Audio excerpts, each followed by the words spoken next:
When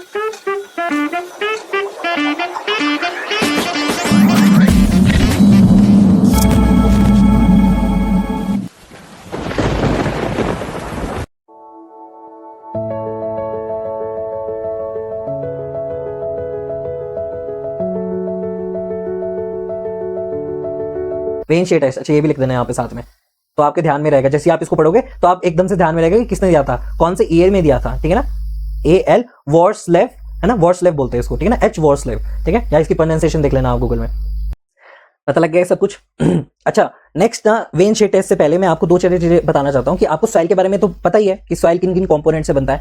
एक ना property है that is being known as, जो हमारा सॉइल है वो क्या है, it is the rate dependent material. क्या है वो, it is the rate dependent material. Sir समझ नहीं आया मेरे को, मैंने समझाया क्या यहाँ पे। जब मैं बात कर रहा हूं सॉइल की ना, तो सॉइल मींस टू से रेट डिपेंडेंट मटेरियल। तो क्या होगा, अगर आप ना बहुत ही फास्ट तरीके से किसी भी सॉइल में लोड लगाते हो ना, तो उसका जो पानी है ना वो क्या कर जाता है, बाहर निकल जाता है। जैसे वाटर मॉलिक्यूल है फॉर एग्जांपल H2O है, और आपने कोई भी उस पर लोड लगा दिया, तो जनरली क्या होगा, इस सॉइल के अंदर जो पानी है वो बाहर निकलने की कोशिश करता है, ठीक है। तो क्या बेसिकली जो पानी है वो बाहर निकलता है। अब जो निकलने का टाइम है ना, उसको मतलब उसको पानी को बाहर निकलने का टाइम जो वो मिल जाता है। और टेस्ट जो है वो प्रैक्टिकली क्या हो जाएगा हमारा, अगर मैं कोई भी इस पे टेस्ट करूंगा तो हमारा टेस्ट क्या हो जाएगा उस केस में, क्या वो अनड्रेन रहेगा या फिर वो ड्रेन रहेगा। बताओ मुझे, ये दोनों चीजें आपको पता है, इसका आंसर आप जानते हो कि सर जैसे ही आपने एक सडन लोड लगा दिया, एक लोड लगा दिया आपने किसी भी सॉइल पे, तो वो तो ड्रेन कहलाएगा। क्यों, क्योंकि पानी जो है वो डिस्प्लेस हो चुका है, बिकॉज ऊपर से जो है लोड वहां पे पड़ा है। तो इस कारण क्या है, हम ये एक चीज जानते हैं कि सॉइल क्या है, it is a rate dependent material. जितना ज्यादा रेट से आप क्या करोगे, लोड लगाओगे, अब क्या करोगे आप ग्रेजुअली लोड लगाओगे, तो यू नो वेरी वेल कि जो पानी है वो बाहर जल्दी आराम से निकलेगा। लेकिन अगर जो मैं बहुत फास्ट या सडन लोडिंग या फिर बहुत हैवी लोडिंग लगाऊंगा, तो उसके कारण क्या है, पानी जो वो बहुत फास्ट बाहर निकलेगा। दैट इज वाई हम बोलते हैं कि it depend upon the rate depending material. Soil basically क्या है, it is the rate dependent material, ठीक है। आपको पता लग जाएगा कि मैंने ये क्यों बताया, लेकिन आपको ये छोटा सा पॉइंट था जो मुझे बताना जरूरी लगा, ठीक है ना। ये चीज आपको मालूम होगी कि it is a rate dependent material, ठीक है, it is a rate dependent material, ठीक है। अच्छा नेक्स्ट इंपॉर्टेंट है कि हम पढ़ क्या रहे हैं, we are studying the vane shear test. इसका पर्पस क्या है, what is the aim of the vane shear test. हमारा मेन मकसद जो है वो है कि अनड्रेन, अभी मैंने बताया आपको, अनड्रेन शेयर स्ट्रेंथ को निकालना, अनड्रेन शेयर स्ट्रेंथ को निकालना। अगर जब मान लेते कि उसको मैं CU से रिप्रेजेंट करता हूं, तो आप बोलोगे कि हमारा वेन शेयर टेस्ट का काम क्या है, उसको अनड्रेन शेयर स्ट्रेंथ को मुझे क्या करना है, मेजर करना है। अनड्रेन का क्या मतलब है, अनड्रेन मींस टू से जो हमारे सॉइल के अंदर का पानी है, जो चीज मैंने आपको बताई सॉइल के अंदर का पानी है, पोर वाटर जो है, उसको हमारे को क्या करना है बेसिकली, वो बाहर, जो हम बात करें किसकी, अनड्रेन मींस टू से कि जो भी पानी है हमारा सॉइल के अंदर, हम नहीं चाहते कि ये पानी जो है इसको एस्केप आउट कर जाए, हम नहीं चाहते कि वो पानी जो है बाहर आए। क्यों, बिकॉज हम चाहते हैं कि हम जब लोड लगाए तो हम तब उस टाइम पे उसकी स्ट्रेंथ देखें सॉइल की, जब उसमें पानी जो है वो प्रेजेंट है। तो एक चीज तो हमें पता लगी कि हम अनड्रेन शेयर स्ट्रेंथ को फाइंड आउट कर रहे हैं। CU से अगर जो उसे रिप्रेजेंट करो तो यू सी आपको पता है, ठीक है ना। तो मुझे अगर जो शेयर स्ट्रेंथ फाइंड आउट करनी है for the undrained shear test के लिए, तो मैं किससे कर सकता हूं, वो वेन शेयर टेस्ट से कर सकता हूं। इतनी चीज क्लियर होगी, अनड्रेन के बारे में पता लगे कि what you mean by the undrained, right. अब मैंने इतना बता दिया, अब आप एक चीज का आंसर तो आप दे सकते हो कि अगर मुझे कोई भी सॉइल, फॉर एग्जांपल मेरे पास कोई भी सॉइल है, ठीक है ना, अब मुझे उस सॉइल की शेयर स्ट्रेंथ को निकालना है और मुझे ना फील्ड में ही उसे निकालना है, मुझे लैब में ले जाके नहीं निकालना है। तो बताओ मुझे, अगर जो सैंपल को मुझे बाहर नहीं निकालना है, जिस भी पेरेंट जगह पे वो था मुझे वहीं पे उसको रखना है, तो अगर मुझे उसी वहां पे रख के ही मुझे क्या निकालना है, उसकी स्ट्रेंथ निकालनी है, तो आप कौन सा टेस्ट करोगे, आपका आंसर क्या होगा, सर वेन शेयर टेस्ट करेंगे। तो इसका पर्पस बेसिकली क्या है, इस टेस्ट का जो मेनली पर्पस ये है, पहले तो यूज किस सॉइल के लिए होती है, only for the soft clay के लिए, ये ना बिल्कुल इसके नीचे लिख देना, only for the soft clay के लिए, और किसके लिए, जो सैचुरेटेड सॉइल है। बेसिकली किसके लिए बोल रहे हैं हम, सैचुरेटेड सॉइल के लिए। सैचुरेटेड सॉइल में अगर मुझे शेयर स्ट्रेंथ को मेजर करना है, तो उसके लिए सबसे बेस्ट कौन सा होगा, the vane shear test. Clear हो गया इतना। अब इस टेस्ट का प्रिंसिपल क्या है बेसिकली, अब जब इस पूरी जो असेंबली को आप देख रहे हो ना, आपको क्या देख रहे हैं, यहाँ पे 4 ब्लेड्स दिख रहे हैं, 1 2 3 4, क्या बोलते हैं इसको, वेन्स। वेन्स मतलब ब्लेड्स, ठीक है। अब जनरली क्या करते हैं हम ना, ये जो हमारा पूरा असेंबली है, हम क्या करते हैं, सबसे पहले ये होता है एक हैंडल, ठीक है, फिर स्प्रिंग और ये रॉड, और ये जो 4 ब्लेड है ये कनेक्टेड है, ये और ये सब क्या है, वो कनेक्टेड है, ये तो अलग से है ना, सैंपल मैंने रखा हुआ है।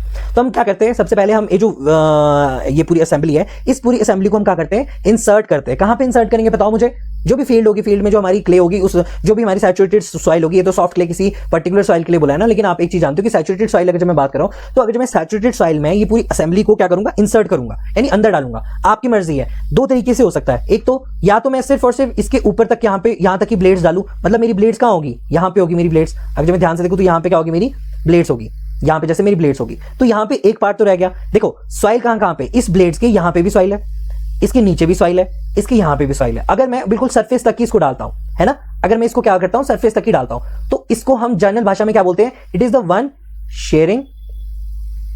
ठीक है, तो आप क्या बोलोगे, it is the one way sharing. ये क्या है, वन वे शेयरिंग है, जहां पे हमारी सॉइल में हम इस पूरी असेंबली को डालते हैं, लेकिन कहां तक डालते हैं, हम इसके बिल्कुल जो सरफेस है ना, इस सरफेस के बिल्कुल हम ऊपर, मतलब इन जनरल हम बोल सकते हैं ये वेन जो है ये पंच कहां तक होनी चाहिए, सिर्फ और सिर्फ ग्राउंड तक होनी चाहिए। किस वे में, कि जो उसका टॉप है ना, टॉप है वो क्या रहा है, एट द ग्राउंड लेवल रहे, जो भी हमारा ग्राउंड है। फॉर एग्जाम्पल ये हमारा ग्राउंड है, मैंने वेन जो है यहां तक डाल दी है, तो ये हमारा क्या हो गया, सबसे पहले इसको क्या बोलेंगे हम, it is being known as a one way sharing.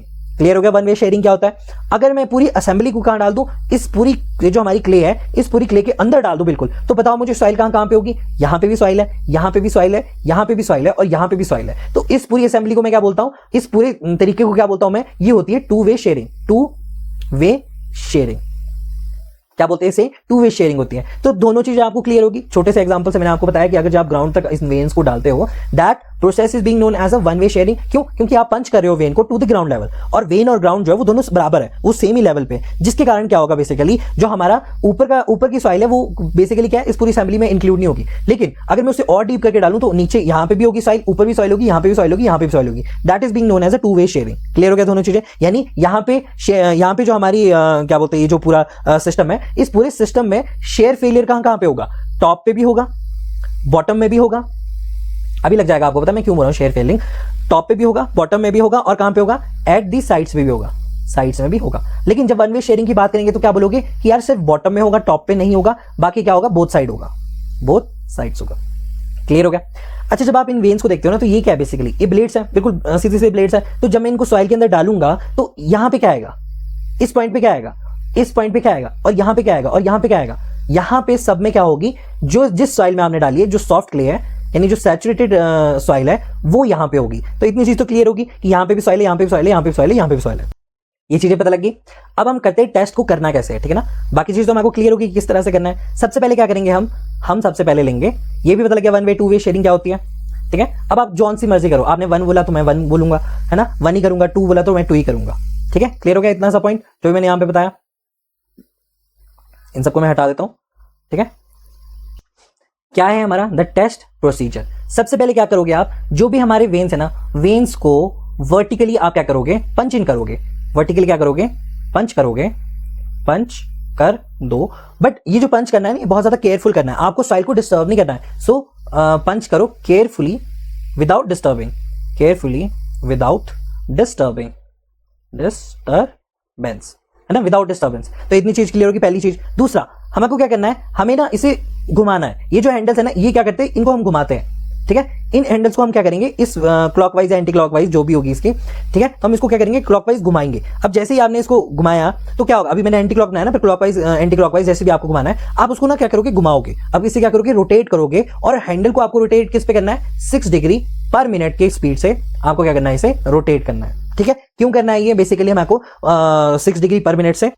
अभी मैंने एक चीज बताई थी कि when we are talking about the soil ना, तो सॉइल क्या है, basically it is the rate dependent material, है कि नहीं, it is a rate dependent material. तो जब हम क्या करते हैं, हम जब 6 डिग्री पर मिनट से इसको रोटेट करने की डिसाइड करते हैं ना, तो उस टाइम पे जो सॉइल है ना, वो अनड्रेन कंडीशन में ही रहती है, वो ड्रेन कंडीशन की तरफ नहीं बढ़ती। मैंने आपको ये चीज बताई कि रेट डिपेंडेंट मटेरियल में कि जैसे आप ज्यादा लोड लगाओगे, पानी क्या करेगा, बाहर निकलेगा। तो हम नहीं चाहते कि because of our rotating speed जो हमारी सॉइल है वो डिस्टर्ब हो जाए और वो ड्रेन्ड हो जाए। तो हम चाहते हैं कि वो सिर्फ और सिर्फ अनड्रेन कंडीशन रहे, क्योंकि वहीं पे मुझे रिजल्ट जो है वो चाहिए, तभी हमारे रिजल्ट सही होंगे। क्यों, बिकॉज हमारे को निकालना क्या है, हमको ये चीज निकालनी है। तो क्लियर हो गया ना ये चीज आपको, कि मैं 6 डिग्री पर मिनट की स्पीड से क्यों कर रहा हूं, क्यों मैं इससे ज्यादा नहीं कर रहा हूं, क्यों इससे कम नहीं कर रहा हूं। तो आई कैन राइट, यहां पे क्या लिख सकते हैं कि सबसे पहली बात वो सारे पॉइंट्स लिख देना आपने, कि इट इज द जो हमारी सॉइल है वो रेट मटेरियल, वो रेट डिपेंडेंट मटेरियल होती है, पहली बात। तो दूसरा, अगर जो हमने डिसाइड कर दिया कि 6 डिग्री पर मिनट से मैं करूंगा, तो क्या होगा, जिससे हमारी सॉइल, ठीक है ना, जिससे सॉइल को अनड्रेन कंडीशन में टेस्ट किया जा सके, और रिजल्ट क्या हो, हमारे रेपिटेबल हो। क्लियर हो गया इतना, या फिर क्या लिखे यहां पे, ठीक है। अगर ये लिखना नहीं है आपको तो ऐसे लिख सकते हैं कि हमारा ये क्या इंश्योर करती है, it ensures undrained condition and standardization, ठीक है। अब जैसे ही आपने क्या कर दिया, इसको इंसर्ट कर दिया ना, then we will start the handle को हम क्या करना चालू कर जाएंगे, इसे रोटेट करना चल जाएंगे, ठीक है। इस रोटेशन के कारण जो है हमारी जो ये ब्लेड, हमारी जो रॉड है, हमारी जो स्प्रिंग है, इसमें क्या आ जाएगा, टॉर्शन आ जाएगा, जिसके कारण हमारी रॉड क्या करेगी, वहां पे घूमना जो है वो शुरू कर जाएगी। इतना क्लियर हो गया, ठीक है। अब आपको पता है कि जो हमारी वेन्स है वो डिप किसके अंदर है, वो डिप है हमारी सॉइल के अंदर, ठीक है। अब यहाँ पे क्या होगा, जनरेट, क्या जनरेट होगा, द शेयर जनरेट। यहाँ पे जो हमारी सॉइल है इसके बीच में, यहाँ पे ये क्या प्रोवाइड कराएगी, एक रेजिस्टेंस प्रोवाइड कराएगी। क्या प्रोवाइड कराएगी, रेजिस्टेंस प्रोवाइड कराएगी। ये जो हमारी सॉइल है ये अपने हिसाब से जो भी इसकी रेजिस्टिंग स्ट्रेंथ होगी उसके हिसाब से क्या करेगी, रेजिस्ट करेगी, इसके ऑपोजिट डायरेक्शन में क्या करने लग जाएगी, ये वो देने लग जाएगी, द रेजिस्टेंस देने लग जाएगी। अब आप इसको घुमाते जा रहे हो, घुमाते जा रहे हो, घुमाते जा रहे हो, जब तक हमारी the developed shear strength shear stress के बराबर नहीं हो जाती तब तक क्या करेगी, ये रेजिस्ट करेगी। और जैसे ही वो दोनों बराबर होगी क्या करेगी, ये एकदम से घूमना चालू हो जाएगी। और जैसे ही ये घूमना चालू हो जाएगी वही क्या हो जाएगी, इसकी शेयर स्ट्रेंथ हो जाएगी। कौन सी कंडीशन में, द अनड्रेन शेयर स्ट्रेंथ हो जाएगी। तो आपको एक चीज समझ में आ गई। अच्छा, ऐसा नहीं कि फील्ड में नहीं होता है। सबसे पहले ना मैं आपको दोबारा से बताता हूँ, आपको समझ नहीं आएगा आगे से। जब हम बात करते हैं किसकी, सबसे पहले वेन शेयर टेस्ट की बात करते हैं, तो हमने ना सबसे पहले क्या कर दिया, इसका ना इस्तेमाल बेसिकली कहाँ होता है, लैब में भी हो सकता है, इसका फील्ड में भी हो सकता है। लैब में छोटा होता है और फील्ड में 50 mm के आसपास क्या है इसकी हाइट होती है, ठीक है। तो that is it is portable also, 50 mm है ना। अच्छा, फिर क्या करते हैं हम, सबसे पहले इंपॉर्टेंट टास्क ये कि हमारे को इसको ऑपरेट करना है। तो ऑपरेट करने के लिए हमें क्या करना है, इसकी जो 4 ब्लेड्स है इनको हमें को इंसर्ट करना पड़ेगा, ठीक है। इन ब्लेड्स की भी अपनी अपनी हाइट होती है और डाया होता है। For example this is the height, ये हमारी एच होगी और इसका अपना क्या होता है, एक डाया होता है, ठीक है, अपना एक डाया होता है। तो लेट अस से कि डी और एच जो है वो हाइट है, वो तो आप अपने हिसाब से भी अज्यूम कर सकते हो। ब्लेड्स की कॉन्फ़िगरेशन अभी हम पढ़ लेंगे कि किस तरह से शेयरिंग करती है या फिर कुछ करती है, लेकिन अभी आप एक टेस्ट का प्रोसीजर समझो सबसे पहले, ठीक है। तो इसकी हाइट होती है, डायमीटर होता है। दूसरा क्या है कि जब हम बात करते हैं इसकी लेबोरेटरी में, तो लेबोरेटरी में इसका साइज छोटा ही होता है एज कंपेयर टू जो हमारी फील्ड में होती है, तो उसका साइज क्या होता है, बड़ा होता है, ठीक है। इतनी चीज क्लियर होगी, कितना होता है वो मैंने आपको बता दिया। ये जो हमारा हैंडल है, इस that is being known as a handle, इसको क्या बोलते हैं हम, it is known as a handle. Handle के साथ अटैच होती है हमारी स्प्रिंग, क्या होती है, स्प्रिंग होती है, ठीक है। तो ऑपरेट करने के लिए आपको हैंडल को क्या करना पड़ता है, यहाँ पे घुमाना पड़ता है, ठीक है। यहां से हमने इसको घुमाया, हैंडल के साथ क्या होता है, स्प्रिंग अटैच होती है, जिसके कारण जब हम इसको रोटेट करते हैं हैंडल को, तो यहाँ पे क्या होता है बेसिकली, हमने लेबोरेटरी में अगर जब बात करें तो लेबोरेटरी में हम क्या करते हैं, ग्लास रखते हैं और ग्लास के अंदर क्या डाल देते हैं, सॉफ्ट क्ले डाल देते हैं, फिर सैचुरेटेड क्ले डाल देते हैं, अनडिस्टर्ब।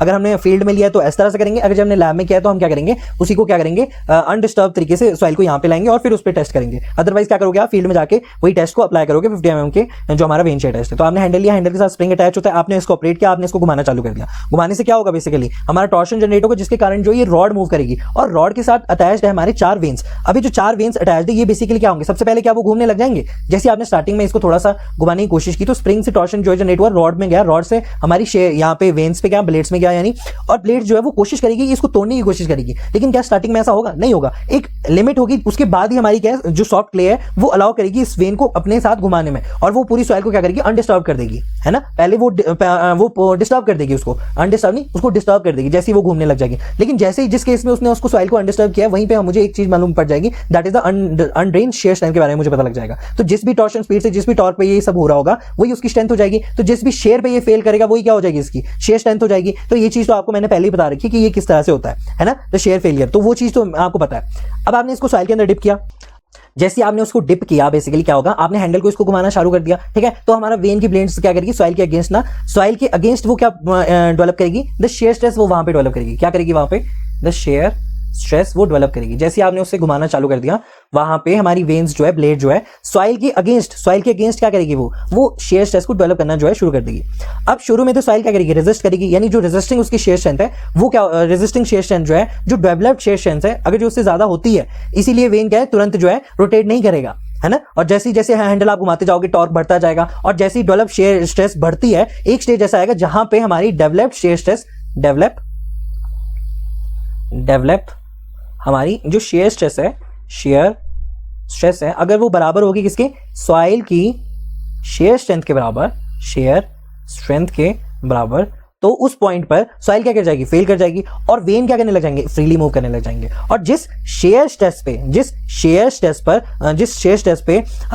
मतलब वो उस पॉइंट पे जहां पे शेयर स्ट्रेस जो है क्या कर जाएगा, फेल हो जाएगा, that is being known as a CU, और CU को क्या बोला था, अनड्रेन्ड शेयर स्ट्रेंथ बोला था। तो आपको पूरा जो टेस्ट का प्रोसीजर वो तो समझ में आ गया कि वेन तब तक नहीं फ्रीली रोटेट करेगा जब तक कि जो हमारी डेवलप्ड शेयर स्ट्रेस है वो सॉइल की शेयर स्ट्रेंथ के बराबर ना हो जाए, ठीक है। और जिस पॉइंट पर दोनों इक्वल हो जाती है वही क्या है उसकी एक्चुअल में अनड्रेन्ड शेयर स्ट्रेंथ होगी, ठीक है, और वही हम मेजर कर लेंगे। तो बस यही दो चीजें जो मैंने आपको बतानी थी। तो आपको सिंपल सा है, कोई भी डिफिकल्टी तो नहीं है वेन शेयर टेस्ट में। हैंडल घुमाओ, टॉर्क बढ़ाओ, डेवलप्ड शेयर स्ट्रेस जैसी सॉइल की शेयर स्ट्रेंथ के बराबर हो जाएगी वैसी सॉइल क्या कर जाएगी हमारी, फेल कर जाएगी बस। और वहीं पे हमें क्या पता लग जाएगा, CU की मेजरमेंट के बारे में हमें पता लग जाएगा, ठीक है। अब जो इसकी डेरिवेशन है ना वो बहुत ज्यादा इंपॉर्टेंट है। मैंने आपको प्रोसीजर तो बता दिया, you can write the principle, you can write everything, आप देख सकते हो, आपको पता होगा ये कैसे कैसे लिखते हैं। नहीं बताओगे तो मैं लिखा दूंगा, ऐसी कोई प्रॉब्लम नहीं है। जैसे कि यहाँ पे वेन शेयर टेस्ट में या फिर मैं लिख देता हूँ, आप डायरेक्टली उसको देख लेना, सब कुछ लिख दिया है आपको लिखने की जरूरत नहीं है कि क्या लिखा है यहाँ पे। जो भी इसकी प्रोसेस है ना पूरे टेस्ट के बारे में मैंने यहाँ पे लिख दिया है कि when we start rotating the handle the vane blades begin to develop a shear stress against the soil. तो ये चीज आप जानते हो। इन द बिगिनिंग स्टार्टिंग में क्या होता है, एक रेजिस्टिव शेयर स्ट्रेंथ जो कि सॉइल ने हमको प्रोवाइड कराई है वो ज्यादा होती है देन जो आप हैंडल से दे रहे हो the develop shear stress. So जो वेन है वो मूव नहीं करेंगे freely at the beginning. As we continue to rotate the handle the applied torque increases and the develop shear stress gradually increases. तो ये चीज आप जानते हो कि धीरे धीरे वो इंक्रीज करती जाएगी। और फिर नेक्स्ट स्टेप क्या है हमारे पास, that is a stage is reach when the developed shear stress becomes equal to the soil shear strength and that is the moment where soil will fail, ठीक है ना। वही चीज लिखी यहाँ पे लिखी, the vein starts to rotate freely, the shear stress at the failure condition represents the CU which is being referred as undrained shear strength, CU of the soil। और यही चीज हमको फाइंड आउट करनी है। लेकिन जो आपको याद रखना है वो क्या याद रखना है, पूरा प्रोसेस आपको याद रखने की जरूरत नहीं है, वो तो आप इंग्लिश में लिख भी सकते हो, ठीक है ना। आपको क्या याद में रखना है, you have to know only one thing कि हैंडल को रोटेट किया, टॉर्क डेवलप हुआ, रेजिस्टेंस सॉइल ने प्रोवाइड की और फिर सॉइल जो है वो फेल करेगी बिकॉज यहाँ पे shear stress is equal to the develop shear stress, ठीक है ना। और लास्ट में हमको रिजल्ट में CU मिलेगा। तो यही चीजें जो है हमको पता लगनी चाहिए वेन शेयर टेस्ट के बारे में, और कुछ भी इंपॉर्टेंट नहीं है इसमें, ठीक है ना। अब हम आगे बढ़ते हैं, दैट इज द हमारा जो इसकी डेफिनेशन है कि जो हमारा वेन है उसको हम क्या करते हैं generally, punch into the soil, ये चीज आप जानते हो। And the torque is applied with the help of a handle, ठीक है ना। हैंडल घुमाते हैं, टॉर्क डेवलप होता है bye rotating the handle and the when start move at the 6 degree per minute की स्पीड से। अब आप ये चीज अच्छे से जानते हो कि the soil is the rate dependent material. तो आपको एक चीज मालूम है कि it is the rate dependent material. आप जितनी ज्यादा फोर्स लगाओगे पानी बाहर निकलने की क्या करेगी, उतना ही जल्दी बाहर निकलेगा। So we don't want that कि पानी जो है हमारी सॉइल से बाहर निकले, because the whole process is because of हमें क्या फाइंड आउट करना है, the CU we have to find out. So ये चीज आप जानते हो। तो वही चीज मैंने लिखी कि why 6 degree per minute, because a slow strain rate ensures करता है कि सॉइल जो है वो अनड्रेन्ड कंडीशन में ही टेस्ट हो, और उसी के लिए हमको रिजल्ट निकालना है, राइट। अच्छा, नेक्स्ट जो लिखा है that is the torque is equal to the torsional stiffness multiply by the angular rotation of the vane at the time of the failure. Basically क्यों लिखा गया है, जब भी हम बात करते हैं ना वेन शेयर टेस्ट की, तो उसमें टॉर्क जो है ना बेसिकली वो क्या है, स्प्रिंग के थ्रू अप्लाई किया जाता है। जब सॉइल को ट्विस्ट करते हैं ना, सॉइल को ट्विस्ट कैसे करेंगे, हम ऊपर से हैंडल घुमाएंगे, नाउ द हैंडल जो है वो टॉर्क जनरेट करेगा और हमारी ये जो स्प्रिंग है वो भी रोटेट करेगी, जिसके कारण क्या होगा, स्प्रिंग भी हमारी क्या होती है, ट्विस्ट होगी। अब जो टॉर्क है बेसिकली T, दैट इज जो टॉर्क T है जो वेन पर लग रहा है, और वो स्प्रिंग की जो टॉर्शनल स्टिफनेस है उसके बराबर है, टॉर्शनल स्टिफनेस और मल्टीप्लाई बाय जो भी इसकी एंगल ऑफ ट्विस्ट के बराबर होता है। तो यही चीज को दिखा रहा है कि when the torque is applied, तो टॉर्क किसके बराबर है, वो बराबर है जो स्प्रिंग की हमारी स्टिफनेस है उसके बराबर है। स्टिफनेस बेसिकली क्या बोलते हैं हम, स्टिफनेस होती है जो हमारी रोटेशन को रेजिस्ट करेगी, that is being known as the stiffness. और उसी को रिप्रेजेंट कौन करता है हमको, द के क्या बोल रहा है, द स्प्रिंग की स्टिफनेस को। तो स्प्रिंग की स्टिफनेस को रिप्रेजेंट करने के लिए हम खाली स्टिफनेस नहीं लिख सकते, तो हम क्या लिख रहे हैं वहां पे, के लिख रहे हैं।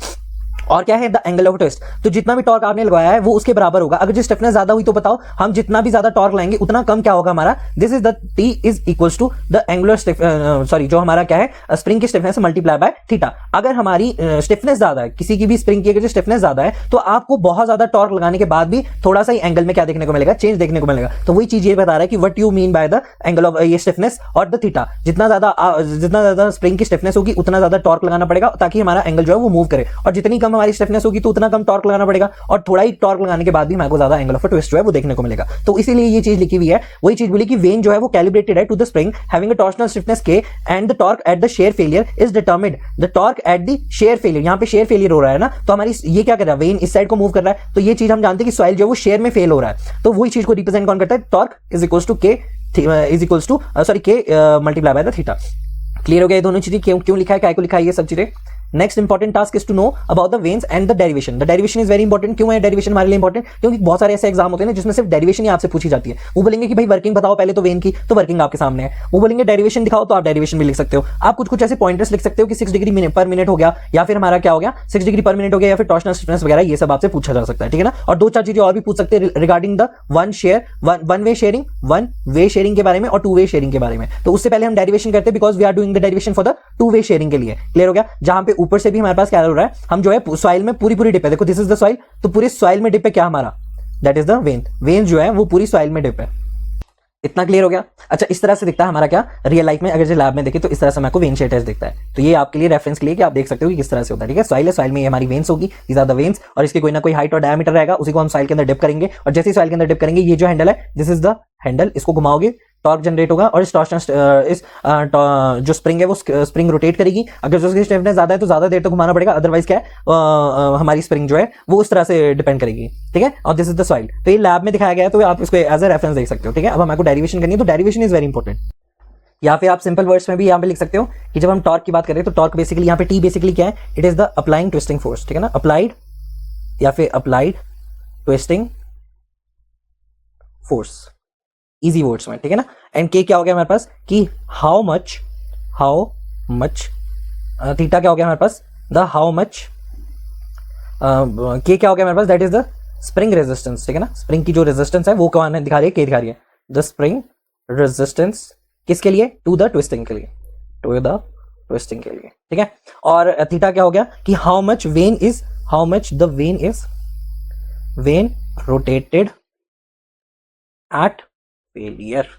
ठीक है, सिंपल भाषा में यहां पे लिख सकते हैं ताकि आपको सब कुछ जो है वो अंडरस्टैंड हो जाए इजीली। यहां तक क्लियर हुई हमारे को बात, जो भी हमने बात की है।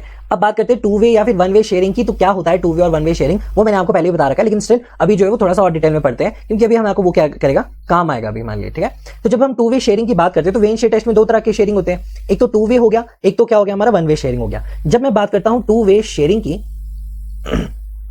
टू वे किसकी बात कर रहा हूं, टू वे शेयरिंग की अगर जब मैं बात कर रहा हूं तो जो शेयर डेवलप होता है वो कहां डेवलप होता है, शेयर डेवलप तो हमारा एक तो साइड्स में होता है, साइड की जो सरफेस है वहां पे होता है, राइट, प्लस कहां पे होगा, द टॉप पे भी और इसके बॉटम में भी। तो यहां पे इस तरह से साइड्स जो हमारी शेयरिंग डेवलप हो रही है वो क्यों हो रही है इस तरह से, बिकॉज हमारे जो वेन्स है वो पूरी डिप्ड है, यानी पूरी पंच है किसके अंदर, सॉइल के अंदर। तो अगर ये केस होगा तो ये वाला केस कौन सा है जो आप देख रहे हो, ये है टू वे शेयरिंग का, टू वे शेयरिंग का नाम भी देखो इसका यही है, टू वे शेयरिंग हो रही है, टू वे शेयरिंग हो रही है। तो हमारे को कहां से मिल रही है, एक तो साइड सरफेस से मिल रही है, प्लस कहां से मिल रही है हमारे को, टॉप से और बॉटम सरफेस से, बॉटम सरफेस से। क्लियर हो गया, यहां से आ रही है, मतलब जो हमारी शेयरें है ना, हमारी जो शेयर है वो तीन जगह से मोबिलाइज हो रही है। कहां से हो रही है, एक तो देखो साइड से हो रही है, दिस इज बिकॉज दिस, तो यहां पे जो हमारे पास एक शेयर डेवलप होगा, राइट, हमारे पास क्या होगा, यहां पे एक शेयर डेवलप होगा, तो टाउ एफ बोल सकता हूं, बिकॉज ये घूमेगा ही तब जब हमारी सॉइल क्या करेगी, फेल करेगी। तो साइड से हो रही है, और एक तो हो रही है हमारी टॉप से मोबिलाइज हो रही है, राइट, टाउ एफ, और एक तो हो रही है बॉटम से, तो यहां पे मैं इस तरह से लिख सकता हूं टाउ एफ। तो तीन जगह से क्या हो रही है, हमारी शेयर मोबिलाइज हो रही है। किस केस में हो रही है, किस केस की मैं बात कर रहा हूं बताओ, that is the two way shearing के लिए। ठीक है, इसको टू वे शेयरिंग बोलते हैं, लेकिन थ्री जगह से हमारी शेयर जो है वो मोबिलाइज हो रही है। सो आई कैन सी कि टू वे शेयरिंग में सबसे पहली बात शेयर डेवलप हुआ है हमारा कहां से, साइड सरफेस से, टॉप एंड बॉटम सरफेस से। ठीक है, और इन दी शॉर्ट हम लिख सकते हैं कि तीन जगह से रेजिस्टेंस मोबिलाइज हो रही है। ठीक है ना, रेजिस्टेंस मोबिलाइज होती है। समझ में आपको टू वे शेयरिंग, ये मैंने आपको पहले बता रखा था कि टू वे शेयरिंग के लिए किस तरह से बात करते हैं हम। Now the next is one way sharing, one way sharing, right. तो वन वे शेयरिंग में कहां से मोबिलाइज होगी, बताओ मुझे, रेजिस्टेंस कहां से मोबिलाइज होगी, सिर्फ और सिर्फ हमारा साइड से होगी, और फिर होगी सिर्फ बॉटम सरफेस से। टॉप से क्यों नहीं होगी, बिकॉज टॉप जो है वो पार्टिसिपेट ही नहीं कर रहा है। क्यों, बिकॉज सॉइल में वो डिप ही नहीं है, वेन्स जो है हमारी कहां तक डिप है, यहां से लेकर यहां तक डिप है हमारी सॉइल। जो इसका टॉप वाला पार्ट है ना, जहां पे सॉइल पहले थी, अब वहां पे सॉइल नहीं है, मतलब तीन जगह से रेजिस्टेंस मोबिलाइज नहीं हो रही है। अब कहां से हो रही है, सिर्फ टॉप से हो रही है और बॉटम से हो रही है। सो यू कैन से कि भाई दो जगह से रेजिस्टेंस जो है वो मोबिलाइज हो रही है, आप लिख सकते हो उसको, है ना। और यहां पे क्या लिख सकते हैं, साइड सरफेस से हो रही है, side plus the bottom surface से हो रही है, राइट। समझ में आया आपको किस तरह से है, बिकॉज जो हमारी टॉप सरफेस है वो पार्टिसिपेट ही नहीं कर रही है, टॉप सरफेस शेयर में पार्टिसिपेट नहीं कर रही है, पार्टिसिपेट नहीं करता है। ठीक है, ऐसे लिख सकते हैं। समझ में आया दोनों चीजें। अच्छा, ये चीज तो होगी हमारी क्या, वन वे शेयरिंग की और टू वे शेयरिंग की। The next important task is to know about the हमारी जो शेयर की जो हमारी शेयर की डिस्ट्रीब्यूशन है ना, ये किस तरह से हो रही है। जब मैं बात करता हूं ना हर एक पॉइंट पे, यानी यहां पे भी, यहां पे भी, यहां पे भी, यहां पे भी, यहां पे भी, यानी अगर जब मैं साइड्स की प्रोफाइल्स पे देखूं, यानी इसकी पेरिफेरी पे देखूं, तो मुझे बताओ क्या एक्सिस से पेरिफेरी का डिस्टेंस कितना है, क्या वो अनइवन है, ऐसा है क्या, यहां से लेकर जो यहां तक का डिस्टेंस है वो कितना है, दैट इज d/2। यहां से लेकर यहां तक का डिस्टेंस कितना है, दैट इज d/2, और यहां से लेकर यहां तक का डिस्टेंस कितना है, that is also the d/2, यहां से लेकर यहां तक का डिस्टेंस कितना है, that is also the d/2। तो हर एक पॉइंट एक्सिस से सेम डिस्टेंस पे होता है, इसीलिए जो हमारी शेयर स्ट्रेस है ना वो यहां पे यूनिफॉर्म होती है। कहां पे, सिर्फ और सिर्फ साइड में। अगर जो मैं बोलूं साइड में, तो साइड में हमारी जो शेयर स्ट्रेस है वो क्या होगी, शेयर स्ट्रेस की जो डिस्ट्रीब्यूशन है वो यूनिफॉर्म होगी, यानी हर जगह पे। अगर जो मैं इस तरह से रिप्रेजेंट करूं आपको, अगर यहां से मैं दिखाऊं आपको कि स्ट्रेस की डिस्ट्रीब्यूशन कैसे हो रही है साइड पे, तो बिल्कुल यूनिफॉर्म हो रही है, ठीक है। यहां पे भी और यहां पे भी साइड्स पे जो हमारी स्ट्रेस की डिस्ट्रीब्यूशन है वो क्या हो रही है, यूनिफॉर्म हो रही है। यानी यहां से लेकर यहां तक एक तो एक्सिस से डिस्टेंस सेम है, दैट इज वाई यहां पे जो हमारा टाउ एफ है वो क्या है, यूनिफॉर्म है। यानी स्ट्रेस की जो डिस्ट्रीब्यूशन है, स्ट्रेस की डिस्ट्रीब्यूशन यूनिफॉर्म है, यूनिफॉर्म है। क्लियर हो गया यहां पे जो मैंने बताया।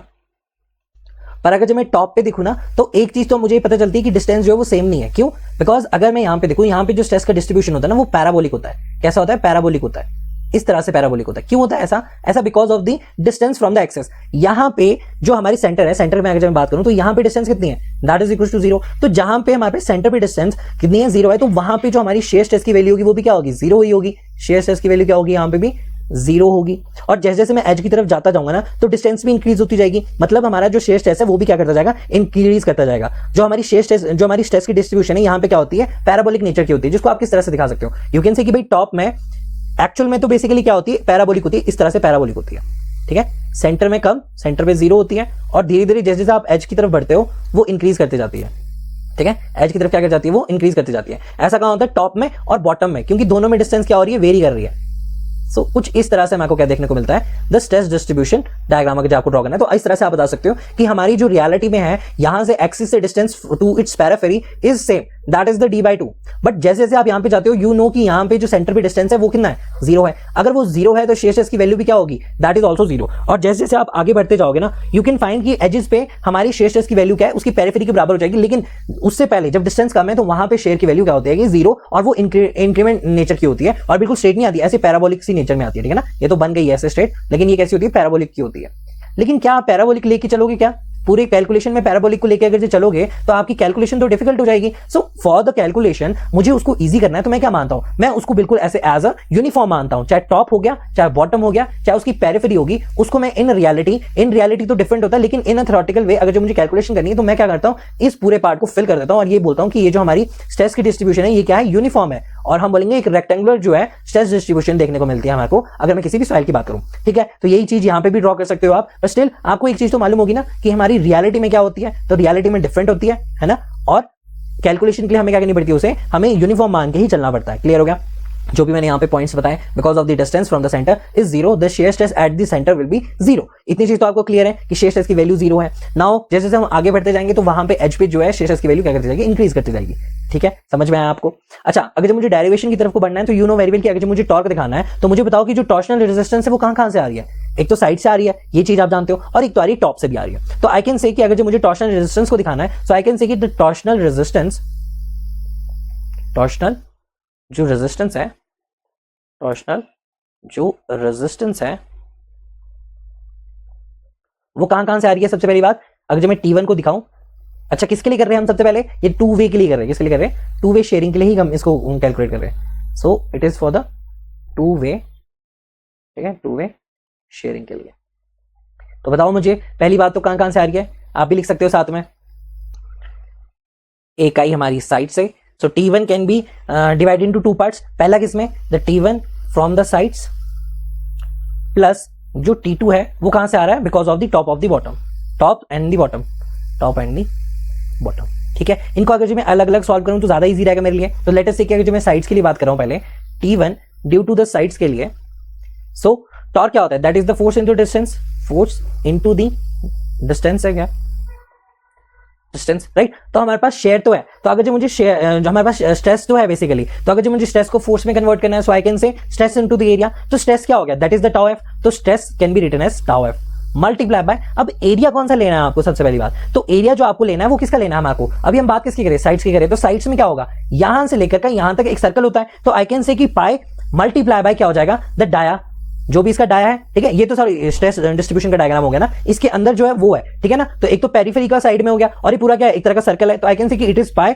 Multiply by D multiply by जो भी इसकी हाइट है, multiply by the D multiply by क्या हो जाएगा, इसकी हाइट हो जाएगी। That will be equals to क्या हो जाएगा, that will be equals to हमारे पास स्ट्रेस होगी, स्ट्रेस को हमने किस में कन्वर्ट कर दिया, फोर्स में कन्वर्ट कर दिया, यानी stress multiply by the area, stress multiply by the area. और बाहर क्या है हमारे पास, द डिस्टेंस, वो वाला डिस्टेंस क्या है, that is the D by to. Periphery से कितना डिस्टेंस है, डी बाई टू, एक्सिस से कितना डिस्टेंस है, that is the D by two. So stress can be represented as tau F multiply by area, क्या होगा, एक तो pi multiply by the dia, dia कितना है ओवरऑल, द डिस्टेंस, डिस्टेंस कितनी है ओवरऑल जो हमारी सर्कल की है, that is for the D multiply by the H, H क्या हो गया, इसकी हाइट होगी, ठीक है। ये तो हो गया हमारा क्या, ये तो हो गया हमारा क्या, फोर्स, ये हो गया force multiply by the distance. तो डिस्टेंस के लिए क्या करोगे, multiply by D by two. Clear हो गया यहाँ पे। तो साइड से मेरे को जो शेयर आ रहा है वो हम रिप्रेजेंट कर सकते हैं, जो साइड से मेरे को टॉर्क आ रहा है तो हम वो कितना देख सकते हैं, that can be represented as tau F pi D या फिर पाई डी का स्क्वायर मल्टीप्लाई बाय एच, ये लिख सकते हो आप, बाय टू ये लिख सकते हो। अब बॉटम का भी देखिए तो कैसा होगा बॉटम का, तो T two for the top and the bottom, top and the bottom अगर जो मैं देखूं तो सबसे पहली बात क्या, ये स्ट्रेस डिस्ट्रीब्यूशन हमारे लिए बिल्कुल करेक्ट है, नहीं है, क्यों, क्योंकि हमने अज्यूम ऐसा किया है कि हम उसे एक तरह का रेक्टेंगल मान रहे हैं, लेकिन स्टिल वहां पे क्या है, बेसिकली वो इंक्रीज करता जा रहा है with respect to the distance. तो हमको यहाँ पे क्या लेना पड़ेगा, हमको इंटीग्रेट करना पड़ेगा यहाँ पे। तो पहली बात तो क्या कि टॉप और बॉटम है, तो यहाँ पे दो सर्फेसेस है, एक तो टॉप एक तो सेकंड, तो इन दोनों के लिए यूज करना है। तो हम क्या अलग अलग करेंगे, नहीं, हम साथ में क्या करेंगे, एक का निकाल देंगे और साथ में टू को हम मल्टीप्लाई कर देंगे, राइट। तो टू मल्टीप्लाई बाय जो भी हमारे पास फोर्स है, तो फोर्स क्या हो गया, share multiply by the area.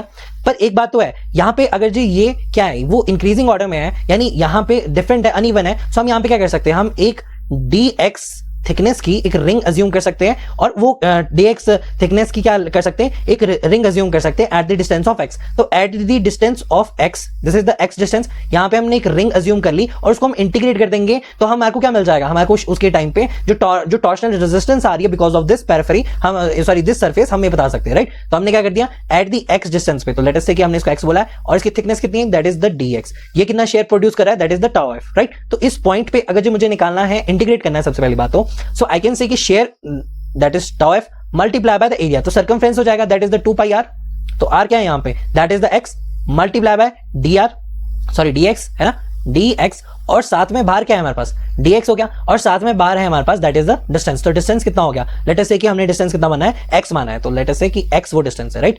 ये क्या है, ये मल्टीप्लाई का साइन है, और ये क्या है हमारे पास, द डिस्टेंस, ठीक है ना, दिस इज द डिस्टेंस ना x, आई कैन से कि this is the distance x, distance x। Clear हो गया इतना, ठीक है। तो हमने 2 से मल्टीप्लाई क्यों किया, क्या किया, ये चीजें मैंने यहीं पे बता दिया आपको। तो लेट अस से अगर इनको मुझे सॉल्व करना है तो मैं यहाँ पे क्या लिख सकता हूँ, that is equal to 4 pi, ठीक है, 4 पाई, और शेयर भी है यहाँ पे, तो टाउ एफ मल्टीप्लाई बाय क्या आ जाएगा, एक्स, एक्स एक्स यहाँ से अंदर मल्टीप्लाई कर, तो यहाँ पे कितना आ जाएगा, एक्स का square multiply by D X आ जाएगा, राइट, ठीक है। That is equal to this, इसको मैं इस तरह से लिख सकता हूँ। साथ में क्या करना है मुझे, इसे इंटीग्रेट करना है। इंटीग्रेट कहाँ से करना है बताओ, इसकी बाउंड्रीज क्या होगी, 0 से d बाई 2 तक मुझे इंटीग्रेट करना है, तो मैं यहाँ पे लिख दूंगा 0 से d बाई 2 तक मुझे इंटीग्रेट करना है। तो इसको इंटीग्रेट करेंगे तो इसका क्या आ जाएगा answer, that will be equal to 4